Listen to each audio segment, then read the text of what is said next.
Goeiemôre, good morning. Welkom almal hierso. Laat ek gou kyk net, het iemand 'n ekstra pen? Steek asseblief jou hand op as jy 'n ekstra pen het. Dis 'n spesiale pen. Liesel, dis 'n spesiale pen.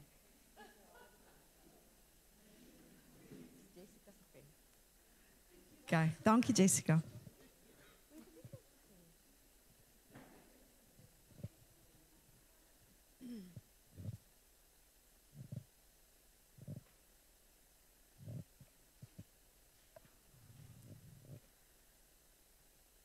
Ek kry net gou nog laaste, ja, julle kan almal rustig raak. Who cannot understand Afrikaans? Nothing. A little bit. Okay. Well, I'm glad you've got notes, but we will translate to you. Okay. If there's anything that you don't understand, okay, we will translate. Yeah, baie welkom. Welcome everybody. So wonderful to see everybody here this morning, and I'm so excited for what's going to happen today. I'm just going to open before we start something that the Lord put on my heart this morning, and it's actually in John. Welkom Ilse. It's actually in John 21, and a couple of weeks ago, I was sitting here in church and I was just feeling a bit lost. And anyway, before I get there, the disciples were, this is after Jesus was resurrected, and he's already appeared to them twice to show that he is alive. And so a few of them, about 7 of them, were sitting by, they were together, and they were feeling a bit lost, I think. And then Peter said, let's go fish. I'm going to go fish. And they all followed him. Because I think they were in a place where they know him and they know that he's alive, but they were just not sure of their direction. And so Jesus asked them if they caught anything, and they said no. And he said to them, cast the net on the right side of the boat, and you will find some. So they cast, and now they were not able to draw it in because of the multitude of fish. So a couple of weeks ago, I felt a bit lost, and then I heard that the Lord said, you are not lost, you are following me. So I want to encourage every one of you this morning that even if you feel a bit lost in business or in your life sometimes, as long as you are following Jesus, you are not lost. And he will give you new direction. And I'm hoping that even this morning, the message that will go out will be one of new direction, where you will hear Jesus say to you, just throw your net in on the other side. Try it this way. Try it my way. Yeah, let's just open in prayer. Thank you, Father. Thank you for this beautiful morning. Thank you, Lord, that this is a new day. It's a new day with new things. New beginnings, and I pray, Lord, that you will reveal yourself this morning to every person here in a new way, with a fresh new beginning, and that I pray that they will hear the message that goes out this morning, and that they will receive it gladly. Yeah, thank you, Lord, for blessing every person here, blessing their heart, blessing what they do in their business, whether they have their own business or working for someone. Bless them, Lord. Bless them richly. Give them hope, give them joy, give them your peace in abundance by the power of your Spirit. And I pray this in Jesus' name. Amen. Nou gaan ons vir Desiree verwelkom. I don't have to introduce her. Everybody knows her, but for you that don't, Desiree is to us, if you explain where Struisbaai and Agulhas is to anybody, and you say then, well, it's where Potpourri is. And then, oh, okay. Ja, baie dankie Desiree vir wat jy met ons gaan deel vanoggend, en ons is opgewonde. Dankie.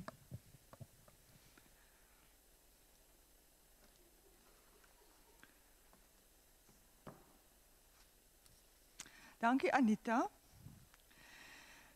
Die van julle wat vir Anita ken, sal weet dat wanneer Anita vir jou iets vra, jy hoef nie eers te wonder of jy moet ja of nee sê nie, jy sê net ja.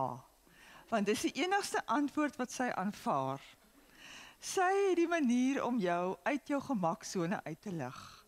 Maklik. Maar wat 'n fantastiese eienskap is dit nie om te hê wanneer jy jou eie besigheid het nie. Dit vat jou uit jou gemaksone, na 'n ongemaklike gemaksone en laat jou nuwe dinge ontdek en laat jou kyk met nuwe oë na nuwe dinge. So dis 'n fantastiese eienskap om te hê. So baie dankie daarvoor Anita dat jy my hier buite my gemaksone het vanoggend. Ja, en nadat ek nou ja gesê het vir haar, toe het ek nou begin dink, okay, nou wat gaan ek nou alles sê oor verhoudinge, want sy het my spesifiek gevra ek moet oor verhoudinge in die werk gesels. Nou skryf ek 'n paar feite neer wat ek weet en bietjie uit my eie ondervinding skryf ek dingetjies neer, maar dit wil nou net nie so lekker by mekaar kom nie en ek dink later, maar hierdie goed wat ek nou hier neergeskryf het, kan enige een nou maar gaan Google of 'n AI vra of 'n ChatGPT of wat ook al en skryf die speech daar vir my. So hoekom sal ek nou dit doen?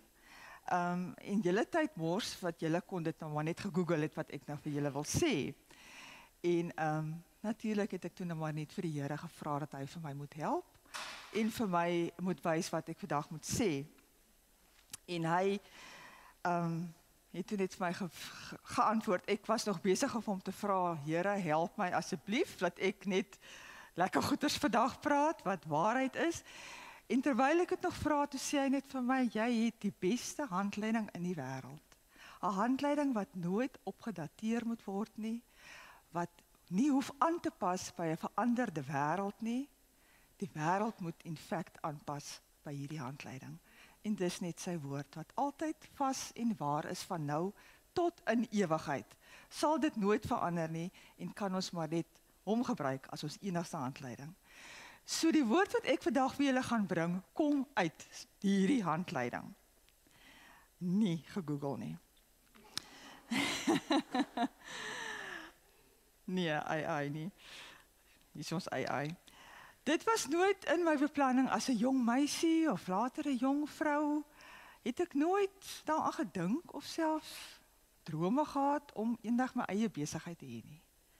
Ek het maar altyd gedink ek het nie eintlik genoeg leierseienskappe vir so iets nie, of ek het miskien nie die intellektuele vermoë om my eie besigheid te hê nie. Ek het gedink dis net vir 'n paar sekere mense in die wêreld bedoel. Ek was nie heeltemal verkeerd nie, want dit is net vir 'n paar mense bedoel. Mense soos ek en jy. Mense wat 'n passie en 'n liefde het vir dit wat hulle doen. En mense wat bereid is om hard te werk, om onder te begin. En ook mense wat selfs bereid is om party maande geen salaris uit hulle besigheid te trek vir hulle self nie. Ja, hoorie so, nou moet ek myself stop. Want ek moet hier lees en ek moet my leesbril kry. So verskoon my net 'n minuut.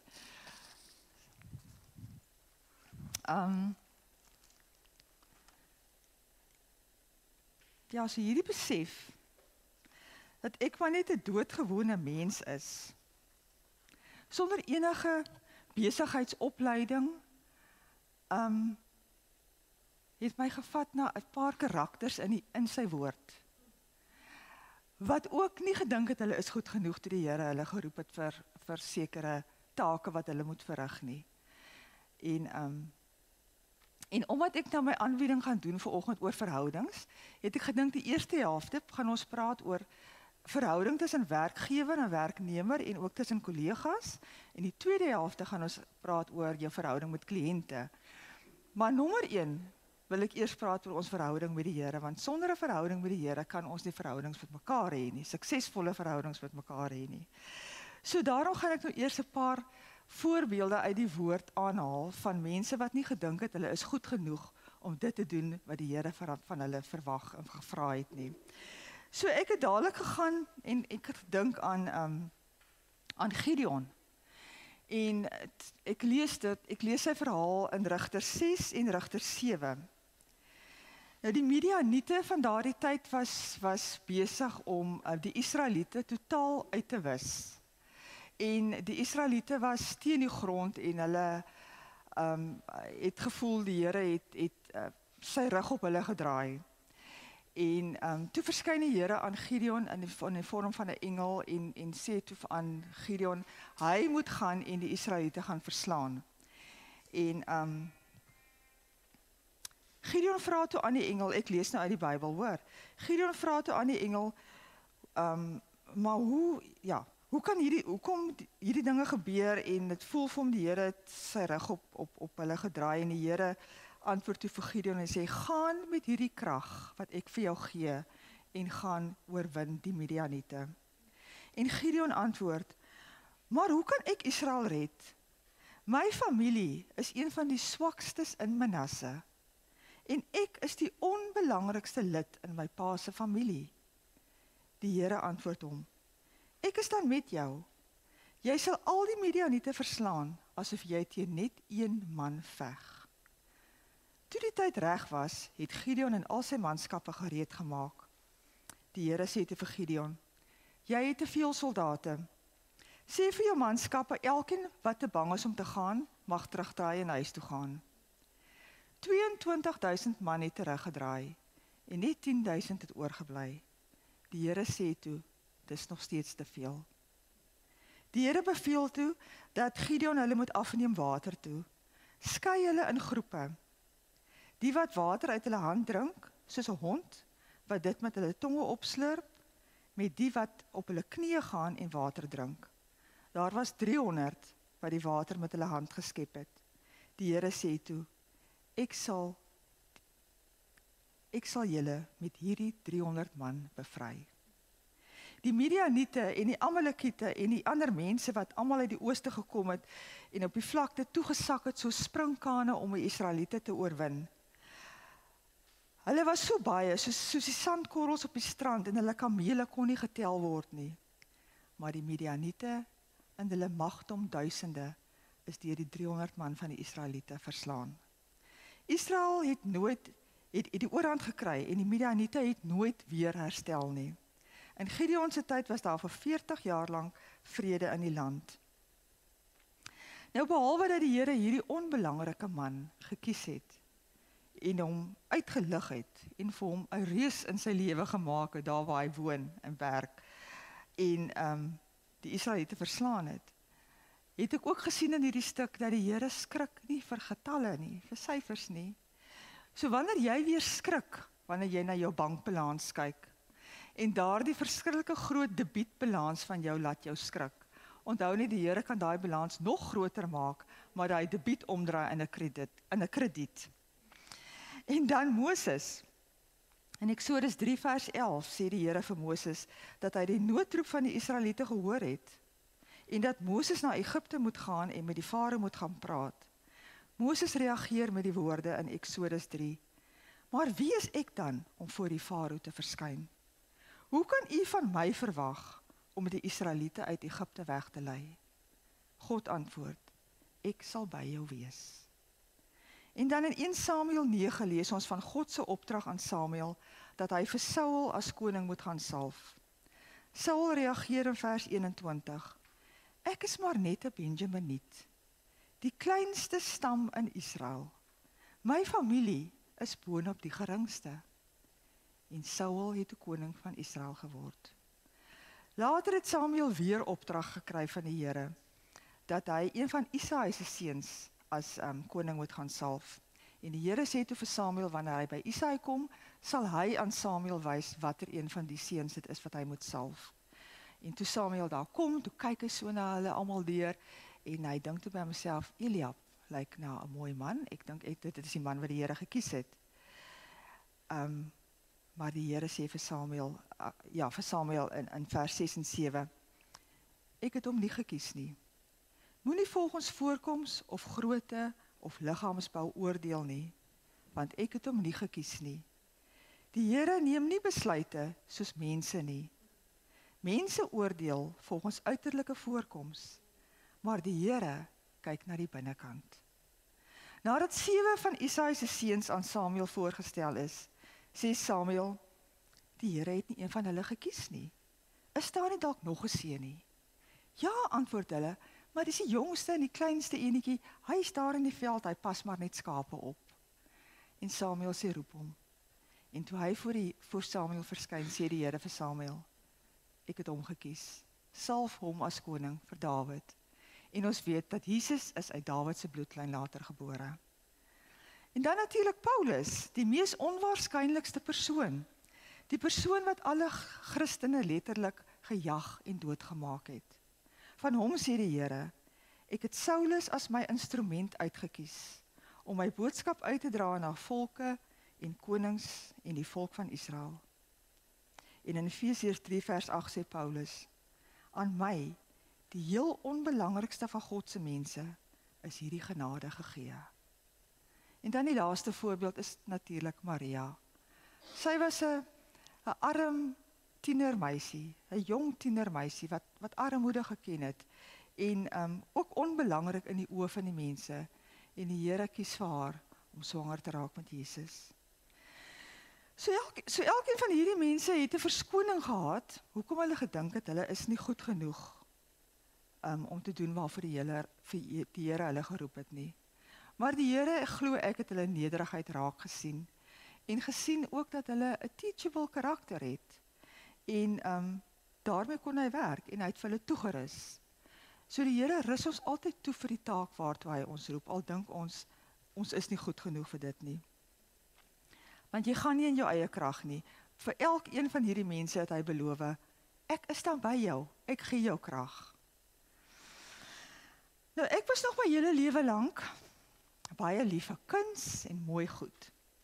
So my winkel, Suid met Potpourri, was van dag 1 af vir my net heerlik en 'n passie om dit te hê. Dit was vir my heerlik om en nog steeds om mooi goed aan te koop vir my winkel en wanneer ek dit dan ontvang, wanneer die bokse daar aankom, nadat ek voorraad bestel het, is dit vir my elke keer soos 'n geskenkpakkie wat ek oopmaak. Ek kan nie wag om te sien hoe lyk die goedjies wat ek nou bestel het nie, en is heerlik vir my om uit te pak en mooi te display daar op die rakke, en dit bly vir my lekker.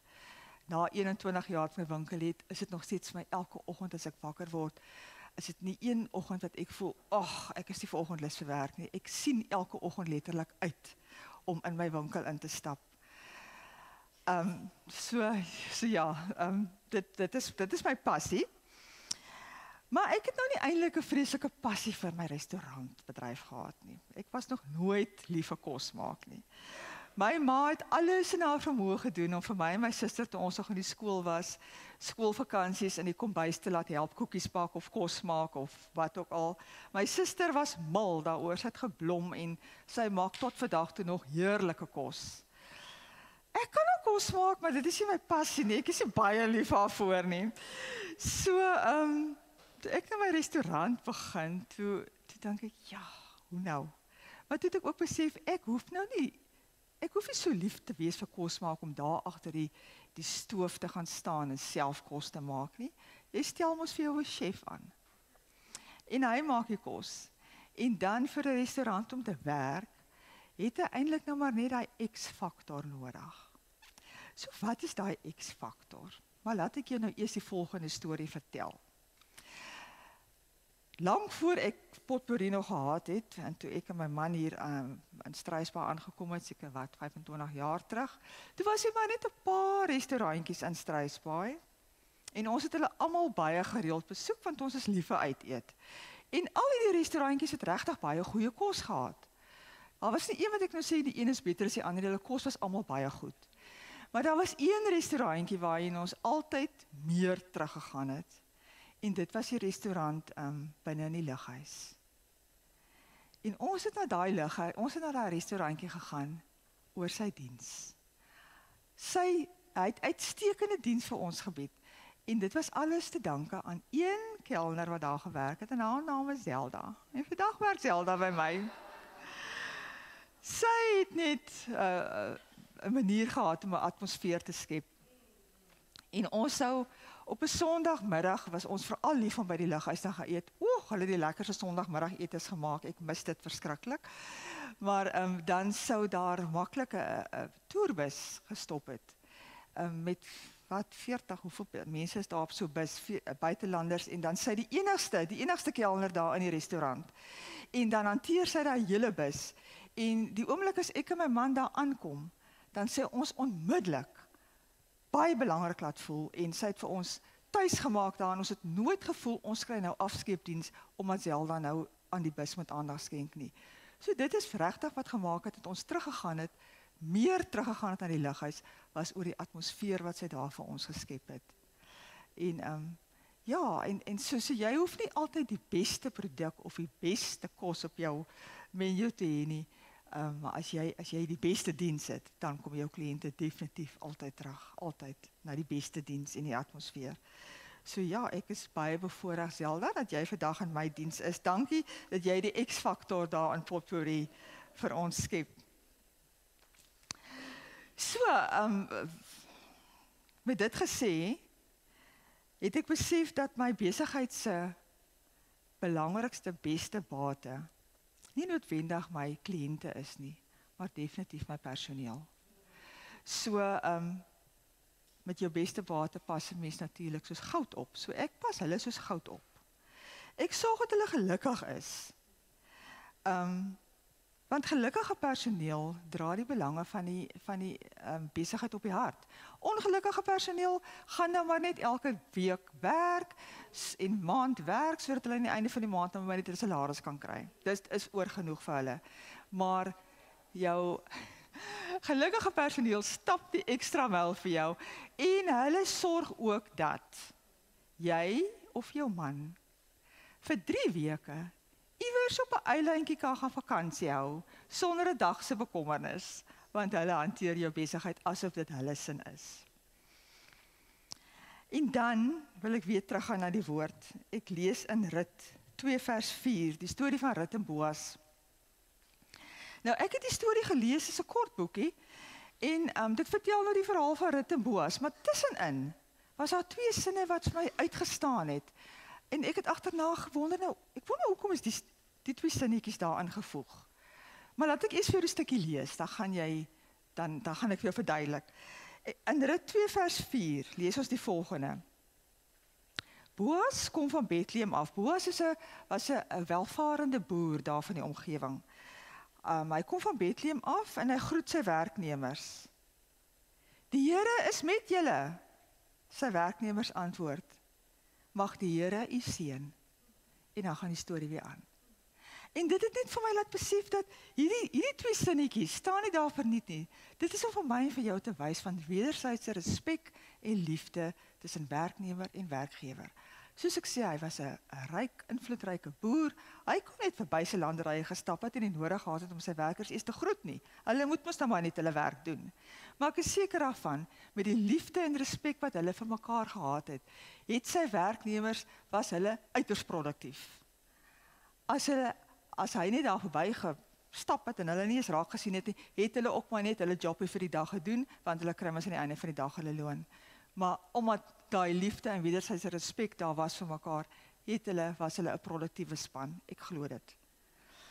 En dan lees ek ook oor eerlikheid en om mekaar te vertrou. Lees ek in Konings, in 2 Konings, dit handel oor die herstel van die tempel in koning Joas se tyd. Nou geld is ingesamel om die tempel te herstel, en die geld wat ingesamel is aan die opsieners van die bouery gegee, sodat hulle aan al die verskillende ambagsmanne kon betaal. En in vers 15 lees ek, daar is nie boek gehou van die geld wat aan die opsieners van die bouery gegee is nie, want hulle was eerlik en getrou. Die toesighouers hoef nie rekenskap te gee van die geld wat hulle ontvang nie, want hulle was betroubaar. So dit is belangrik om jou werknemers se vertroue te wen, en om hulle ruimte vergoed vir die waarde wat hulle tot jou besigheid toevoeg. So wanneer jy weer jou salarisse doen en jy met jou werknemers betaal, dan moet jy nooit voel, ek betaal hulle eintlik nou te veel nie. Nee, ek sê nou verkeerd. Jy moet eintlik voel, ek betaal hulle eintlik nou te veel. En jy moet nooit voel, ek het nou geskoor nie. Nee, betaal hulle maar 'n bietjie te veel. Jy sal vergoed word met eerlike, betroubare werknemers.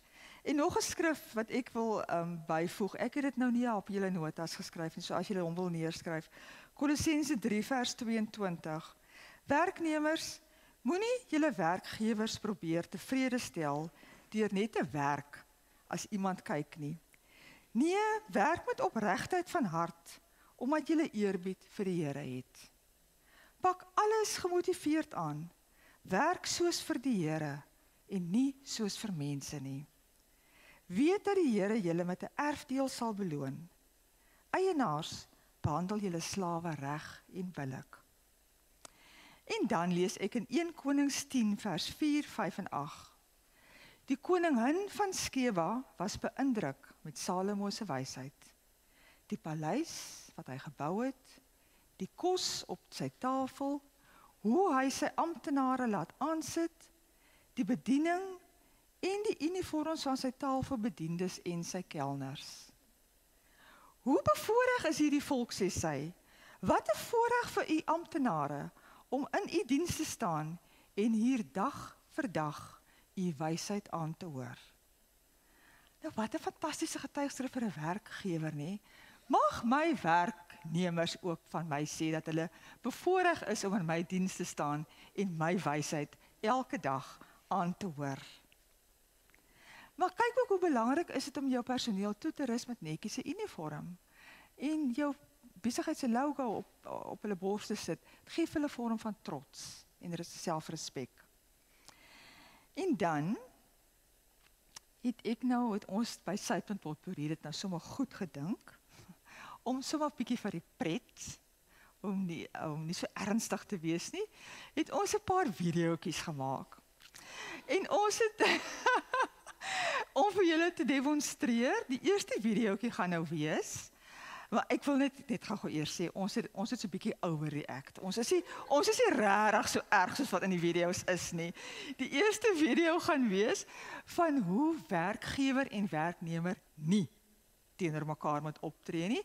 En die tweede een gaan dieselfde scenario wees, waar ons mekaar dan nou reg hanteer. Die eerste een het ek net gou vir julle mag nie so hard lag nie.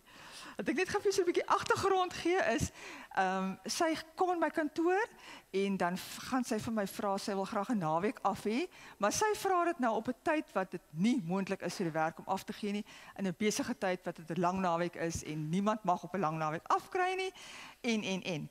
So, Tron, as jy vir ons video nommer 1 kan speel. Dankie.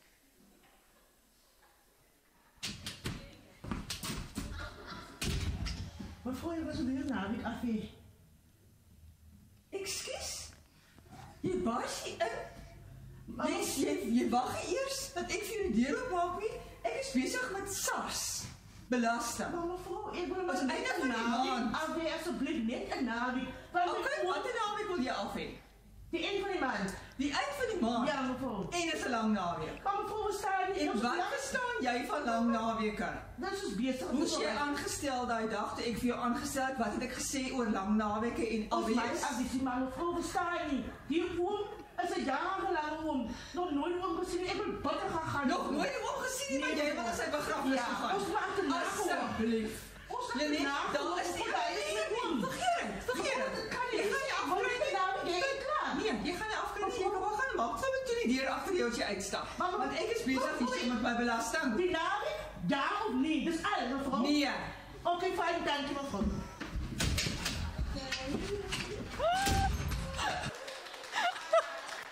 Dis baie erg. Ons is nie regtig so nie, hoor. Dis hoe julle nie moet wees nie. Okay, Tron, soos ons moet wees asseblief. Kom maar. Goedemiddag, mevrouw. Jette, ek is nou so besig hier. So, maar wag, ek het daar maar kykie vir jou. Hallo, Alida. Wat is dit dan? Goed en jy? Trani? Wat Mevrouw, kan ek vir jou vertel? ik kom net luisteren of ik een naweek kan afkrijgen. Wat 'n naweek. Volgende week? Dis 'n lang naweek. Onthou Jy kan jy? mevrou. Ja, maar dis 'n lang naweek wanneer jy nou wil afwees. En jy weet ons kan nie eintlik mense mos nou afgee op 'n lang naweek nie. Okay, mevrou. Maar hoekom wil jy afwees? Een van my tannies het afgestorwe. Dis jammer om dit te hoor. Ja, en nou wil ons so graag gaan en is nie Kaap. Ooh. So, mevrou, goeie Keet. Ek gaan nou kyk hoe lyk die rooster. Maar ek weet almal werk mos nou maar op 'n lang naweek in elk geval. Ja. Maar ek gaan kyk of ons nie dalk 'n casual in jou plek kan inkry nie. Maar as ek nou nie 'n casual kry nie, Alida, dan kan jy nou ongelukkig afwees. Ek hoop jy verstaan. Ja, verstaan, En ek is mevrou. baie jammer oor jou tante wat nou afgesterf het. Maar jy weet mos nou wat is ons reëling rondom 'n lang naweek, nê? Ja, jy verstaan 100%. Okay. Als reg Alida, hoor. Sterkte. Mevrou. Okay. Bye. Dat is 'n bietjie stink.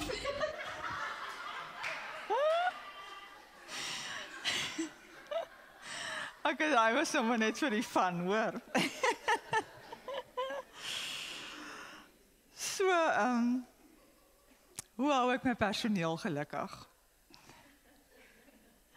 Nommer 1. Wanneer jy vanaand jou laaste gebed vir die dag doen, dan bid jy sommer eers vir jou personeel. En wanneer jy môreoggend opstaan en jy doen jou eerste gebed vir die dag, dan bid jy weer vir jou personeel. En gesels met hulle as jou gelyke. In die 21 jaar wat ek my besigheid het, het ek nog nooit met my personeel gesels in die wat hulle gevoel het ek is baas en hulle is klaas nie. Ek gesels met hulle asof ons is vriende in die werk. En wees fyn ingestel en sensitief vir hulle gevoelens. Wanneer die humere soms opvlam, wat wel gebeur, wees jy dan nou maar die brandblusser en nie die olie op die vuur nie. Stap maar eers weg. Raak maar eers rustig, want hoe baie keer sê mens dinge in die hitte van die oomblik en dan is jy altyd maar net spyt daarna. So stap maar net eers weg, indien moontlik, en gaan raak rustig. En dan as jy mens terugkom, dan is jy mens kalm en dan kan jy die saakie lekker uitgesels. Ja, en so moet nooit op hulle skree voor kliënte of tussen hulle mede-kollegas nie. Laat hulle menswaardig voel. En moedig hulle aan om 'n trots vir hulle werk te ontwikkel. Laat hulle nuwe dinge doen en probeer. Ons het nou so 2 weke terug ons probeer sommer altyd so vir Vadersdag ietsie doen. Ons gee sommer 'n chocoladekie of iets vir die vaders en hierdie jaar te besluit ons gaan nou sommer net ietsie anders doen. En ek besluit toe maar ons gaan nou klippe verf. Ons gaan klippe optel en dan kan hulle elkeen klippe verf en dan gee ons vir die paas nou vir Vadersdag elkeen 'n geverfde klip.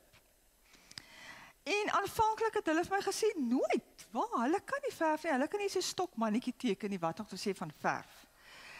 Maar so het hulle dit probeer doen en julle moet sien die kunswerke wat daar uitgekom het. Ek dink hulle kan dit self nie glo nie. So paas kom kry vir Vadersdag julle klip. So ja, laat hulle buite ons comfort zone het hulle ontdek, hulle kan dingetjies doen wat hulle nie gedink het hulle kan doen nie, of wat hulle nooit aan gedink het nie. So moedig sulke goedjies maar altyd aan, plant altyd 'n saadjie van geloof en hoop in hulle harte, en sorg dat daar 'n gees van samehorigheid tussen die personeellede is. Dat hulle kan leer om met mekaar se verskille in werksomstandighede daarmee saam te leef en geduld te hê met mekaar. Want wanneer personeel met mekaar oor die weg kom, dan is die stryd halfpad gewonne. En een besliste manier ook om te weet of jou personeel gelukkig is en of jy die regte ding is en op die regte pad is met hulle, kyk maar hoe lank hulle by jou werk. Personeel wat al jare by jou is duidelik gelukkig, maar personeel wat elke 6 maande roteer, daar is 'n fout. Spreuke 27 vers 18. Wie sy vrye boom versorg, eet van sy vrugte. Wie omsien na die belange van sy werkgewer sal voordeel daaruit trek. Nou dit is maklik dit is nie maklik om hierdie lysie van dinge te doen nie, wanneer dit geforseer word nie. Maar wanneer jy vir hulle wys, hoe lyk Jesus? En hulle volg jou voorbeeld en hulle het ook die Gees, sy Heilige Gees binne in hulle, soos wat jy sy Heilige Gees binne in jou het, en jy wys die vrugte van die Gees vir hulle, dan volg hierdie dinge outomaties. Dan het ons nie nodig om vir mekaar te sê, jy moet so of so optree nie. Dan tree ons almal net uit liefde uit op. En dan het jy wenspan. Ek het nog 'n videoetjie wat ek gou vir julle wil wys, voor ons gaan breek. En dit is 'n videoetjie van verhouding tussen kollegas. Nou die eerste videoetjie is ook waar hulle mekaar verkeerd opvryf. Dis 'n besige tyd en dan kom daar nou 'n kelner in die kombuis en sy het 'n versoek vir iets wat moet gaar gemaak word wat nie op die spyskaart is nie. Nou as dit besig is en 'n kliënt het 'n versoek vir iets wat nie op die spyskaart is dit gewoonlik nogal so 'n bietjie triekie om dit nou ingepas te kry. En ja, so dan vryf hulle mekaar nou daar so 'n bietjie verkeerd op en dan die tweede een is hoe hulle mekaar dan nou weer reg. Soos ek sê, dit is net vir die pret vir julle om net so 'n bietjie te lag. So Tron, eers nommer 3.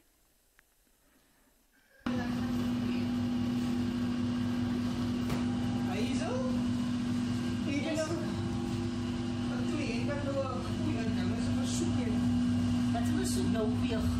Ek weet dis besig, ek weet jy kan mense kop so afwas vir alles wat ek weet, hulle omelet hê.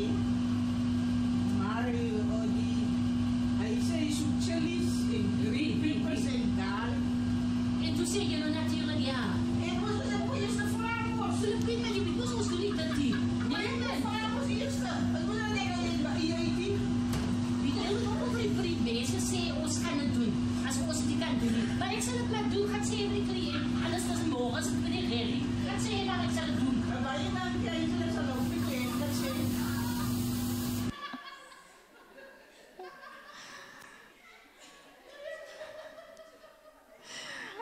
Okay Tron, laat ons maar afsluit met die kalm een, nommer 4.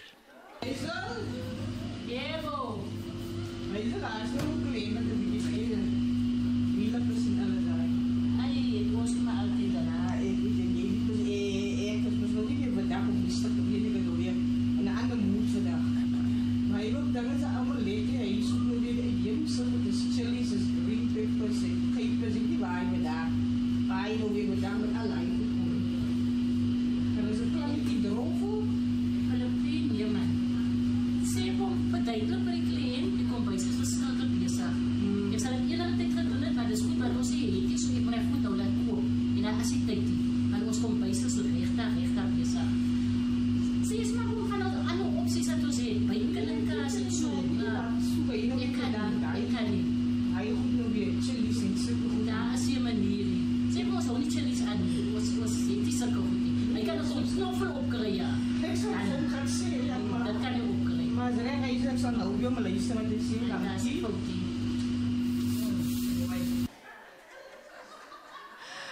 Okay, op daai kalm noot, dink ek ons kan nou breek vir 'n ligte ontbyt en koffie en tee en dan na die breek dan gaan ons 'n bietjie gesels oor 'n verhouding met die kliënt. Dankie.